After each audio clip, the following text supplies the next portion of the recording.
Ma'am पण हा एवढा पॉझिटिव्ह अप्रोच तुमच्याकडे सुरुवातीपासून आहे का? एक आपण ना स्वतःमध्येच बदल घडवतो अनेकदा, की ठीक आहे आपण हे चॉईस केलेली गोष्ट ही आपल्याला आवडती गोष्ट आहे, त्याच्यामुळे तो अप्रोच बदलत जातो. सो ही जी पॉझिटिव्हिटी आहे ही फ्रॉम डे वन आहे या इंडस्ट्रीतल्या का बदलली आहे वेळेनुसार? नाही, डेफिनेटली बदलली आहे मी म्हणेन. कारण पहिल्यांदा खूप घाबरायला पण होतं. कारण हे क्षेत्र खूप नवीन आहे माझ्या कुटुंबासाठी, तर खूपच नवीन.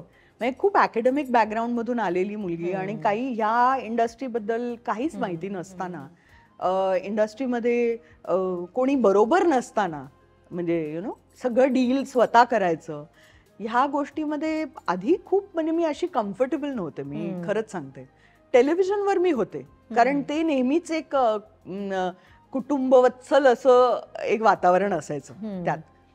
पण फिल्म्सचं म्हणशील तर मला भाग्याने राजश्री मिळालं आणि ते तसेच आहेत, एकदम पारिवारिक, एकदम त्यांचं वातावरण इतकं मस्त आहे की इनफॅक्ट त्यांच्याकडून मी शिकले की कसं सतत मस्त राहायचं. वा वा, किती छान. खरंच. आणि कसं म्हणजे वातावरण कसं ठेवलं पाहिजे कुठल्याही सेटवर, ते मी सूरजजींकडून शिकले आणि खूप काही शिकले त्यांच्याकडून. म्हणजे इव्हन बिहाइंड द कॅमेराच्या बऱ्याच गोष्टी मला लक्षात आहेत. मला एक खूप महत्वाची गोष्ट त्यांची लक्षात आहे की आपल्याकडे हम आपके हैं कौनला खूप 150 वगैरे आर्टिस्ट असायचे, जे म्हणजे मेन आर्टिस्ट सोडले तर त्यांना ज्युनियर आर्टिस्ट म्हणतो, पण ते खूप सिनियर असतात ऍक्च्युली वयानी आणि अनुभवानी.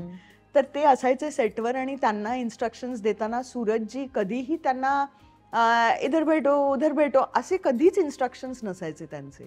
त्यांना कधीही बघितलं तर सन्मान देऊन त्यांच्याकडे जाऊन त्यांनाही त्याच पद्धतीने ते सीन समजवायचे जसे ते मला किंवा माधुरीला किंवा सलमानला समजवायचे. तर त्यांना इतकं असं वाटायचं की आपण ह्या चित्रपटाचा फार अविभाज्य घटक आहोत आणि ज्या पद्धतीने त्यामुळे त्यांनी काम केलं तर ते म्हणजे तो अनुभवच अविस्मरणीय आहे माझ्यासाठी. तर ह्या गोष्टी आहेत ना की तुम्ही एक माणूस म्हणून कसे आहात, तर ते तुम्ही तुमच्यापेक्षा जास्त ज्यांच्याकडे आहे त्यांच्याबरोबर तुम्ही चांगलेच असता. कारण कुठेतरी तुम्हाला असं वाटतं की अरे ह्यांच्याकडे सत्ता जास्त आहे किंवा पैसे जास्त आहेत किंवा अनुभव जास्त आहेत, तर ते तुम्हाला काहीतरी त्याच्यातून देतील. बरोबर. पण जे लोक तुम्हाला नाही काही देऊ शकत त्यांच्याबरोबर तुम्ही कसे वागता, त्याच्यावरून तुम्ही कसे माणूस आहात ते कळतं. आणि ते सूरजजींकडून मला शिकायला मिळालं की केवढा मोठा वारसा आहे त्यांना इंडस्ट्रीमध्ये.